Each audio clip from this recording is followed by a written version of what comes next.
Have you ever noticed that dating apps suck? Some of these dating apps have been sued by the FTC for using underhanded subscriber retention techniques, such as the use of artificial intelligence chatbots to send guys lots of messages just before the subscription is up. Maybe that's why the so-called girl who you've been texting online doesn't want to meet you in real life. And when you ask her out on a date several times, she then ghosts you. Have you ever felt that the quality of the women you meet online is subpar?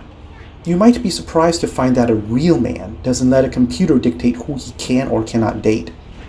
A real man finds himself women to date in real life. Where do you meet women?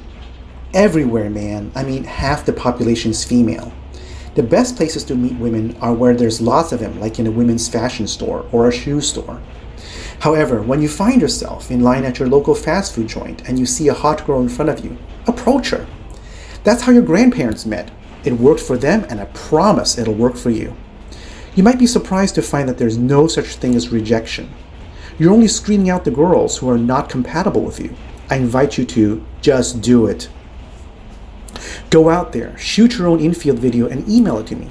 I'll censor out faces, mute names, critique your pickups, and post it online. A year from now, you might be surprised to find that my critiques of your infields really helped you improve your game. In the description of the video below, I have put a link to the spy cams that Josh and I use to make our infield videos. This is not a product sponsor. We have paid our own money to buy these video recorders. The manufacturer is not paying us anything. The following is a day game infield video of my friend Josh picking up a girl at a local fast food restaurant. I have pointed out all the psychological techniques that he used in the captions. Enjoy. Hi. I saw you here and I thought it was really beautiful. I want to say hi. My name is Josh.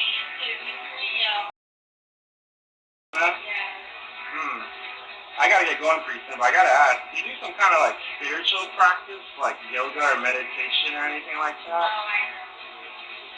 Okay. The reason why I ask is because there's something about you that says you're the type of person who is in love with life and is constantly dancing with the journey of trying to discover who she is.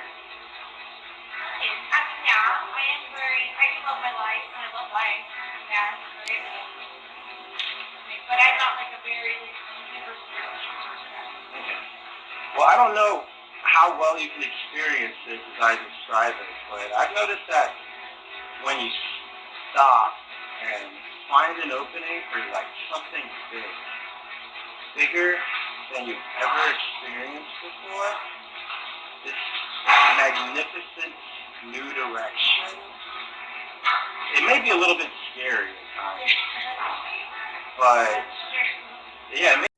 An example of upspeak would be, give me $10. This is very beta and you should avoid it. Instead, you should say, give me $10.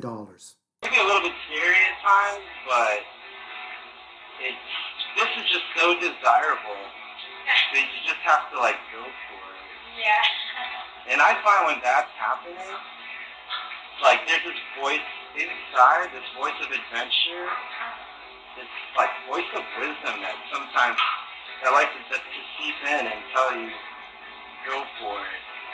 This is just for you. And grab it for somebody else does. With me, I'm like that. I like to go for an opportunity. By the way, like you look like you're a nurse or something. Yeah, I work in a pharmacy. Oh, I wanted to be a pharmacy back then. How do you like it? It's so tiring. Like it's super exhausting, actually. I'm always tired. That's why I'm gonna get my food. Yeah. Go home. I'm gonna relax. Well, I gotta go and you have to get your food. Yeah. But I enjoyed talking to you. Fantastic meeting you. Josh, right? Well, I think we owe it to each other to continue this again in the future. What can we do to make that happen? I'm not sure. Because I think I am talking to someone. Oh, okay, that's cool. Hey, no problem.